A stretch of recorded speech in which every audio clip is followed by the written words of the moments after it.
Hey guys, I'm back again, and it is now January the 28th. Uh, December 28th. I don't know why I said January, but it is 10:22 in the morning, and I thought I would kick off this day with another exciting book review. These are just all the books I'm reviewing lately in the past few days, are all the books I've read in just the past year, and I really want to share my thoughts and get these reviews up to kind of expand my channel. And it's freezing cold outside, so there's nothing really much I can do, so that's why you guys may see a lot of videos in one day.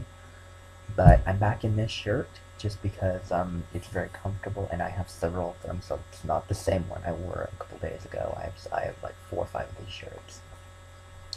But as promised, like I said in my last video, I'm here to do a book review, and the book I'm going to review today. Now, before I show it to you, I did review this book on my old channel, but I've read it again since then, and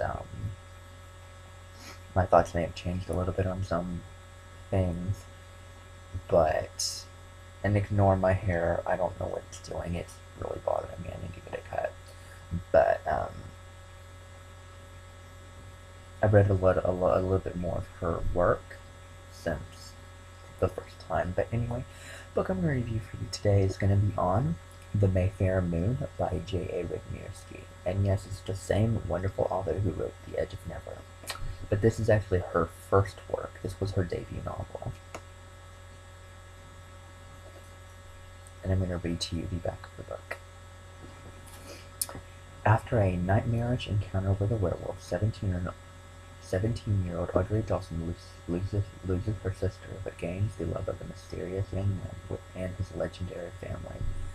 Strange and tragic things begin to happen in the small town of Hollowell, Maine. Residents come down with an unexplainable illness, and some disappear.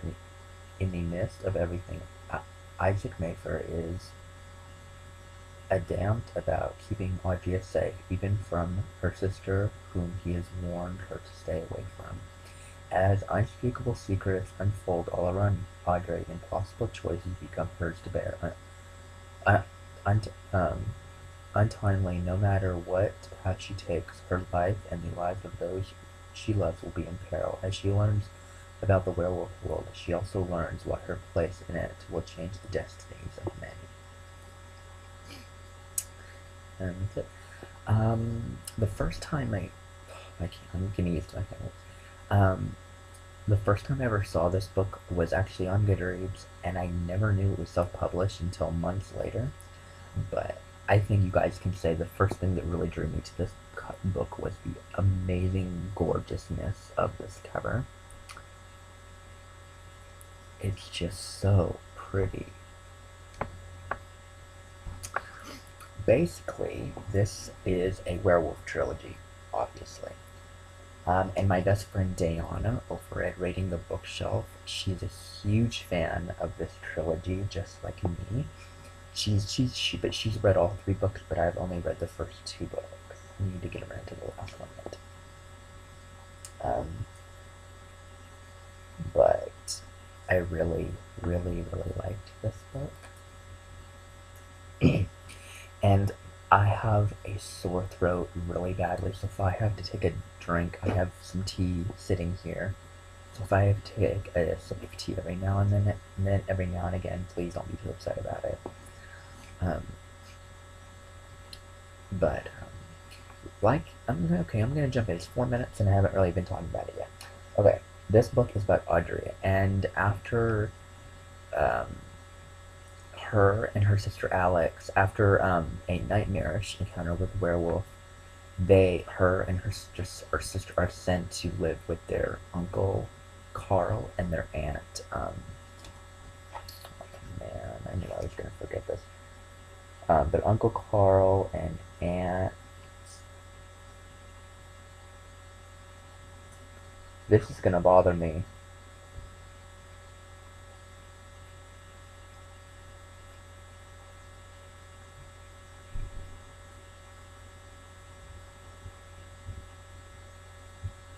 Uncle Carl's met 1,000 times. I don't know, but they're living with their uncle Carl and their aunt, and um, Alex, she's very different after. I mean, she was somewhat okay with moving there, sort of. Um, but after one mysterious night, she's after they were actually attacked by a werewolf. After that one night when they were attacked, she's not the same. And Audrey doesn't know why. She was just like, "What's going on?" You know, she asks, and she's not talking to anybody. She barely eats. She barely sleeps. She doesn't do anything, and so it's very frightening. And she's very afraid of losing her sister, and so one night she follows her sister into the woods, and into the woods she goes, and she sees her sister with this guy,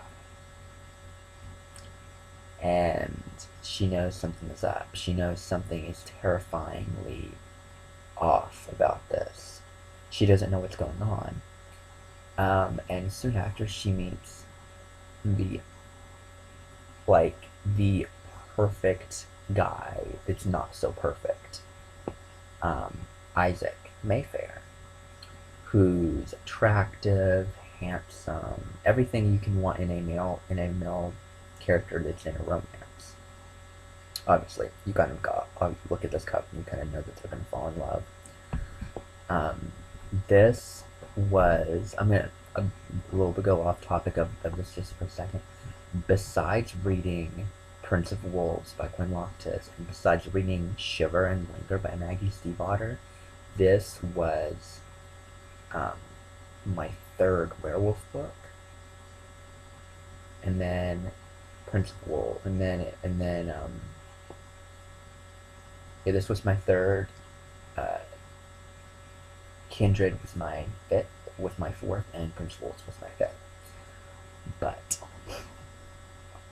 on to the review now. It's kind of off topic if you guys wanted to know.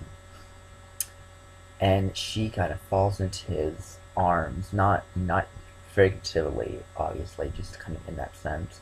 She meets him, and she's not immediately attracted to him. She finds him to be very different in this town of this very just creepy, eerie, almost cynical type of um, feel that the town has. Like these people that, I mean, they act normal, but as you're reading, you get the sense of there's something more to this. There's something different. And as we get more and more into the book, and Audrey gets closer to Isaac, and she gets closer to who he is and what is going on in this world, she realizes Isaac is actually a werewolf. And how she finds out was he was protecting her, and he shifts or changes or phases. I don't know how that works. I've read a lot of different stories with werewolf changes, morphs, I don't know. But he changes into a werewolf to protect her. And so he changes back, and he's naked. Kind of draws some tension there.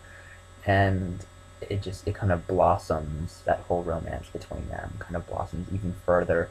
They're still not like, I mean, it definitely takes them a while.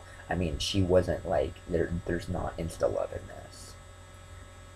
Um, and I'm sorry if I can't hold this right. I don't want it to be all glossy like this. But this was a incredible book.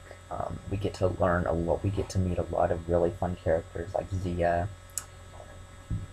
and a lot of Isaac's family.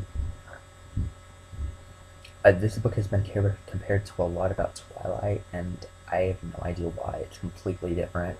The werewolves in this is nothing like the werewolves that are in that series. So this is very popular. It's hugely popular right now. Go check it out. It's The Mayfair Moon by J.A. Redmerski. The book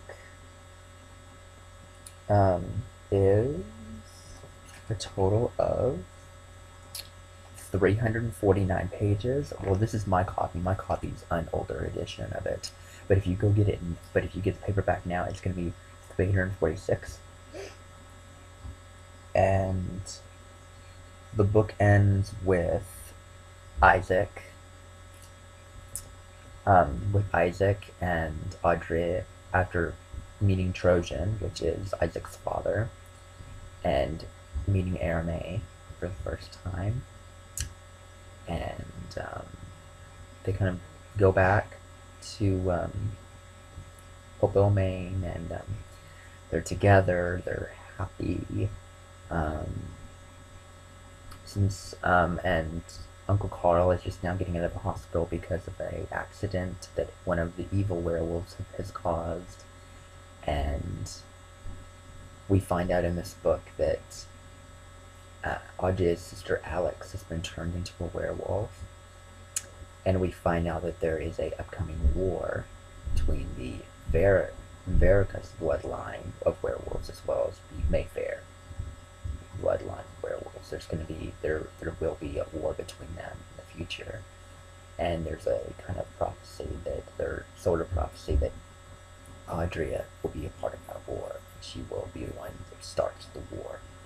So that's going to be very, very interesting, and definitely very, very good and very interesting.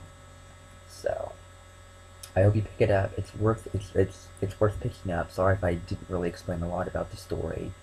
It's kind of been a little bit since I've read it, but I definitely recommend you guys pick it up. I am looking for my review of book 2 coming next, and I hope you guys have a great day.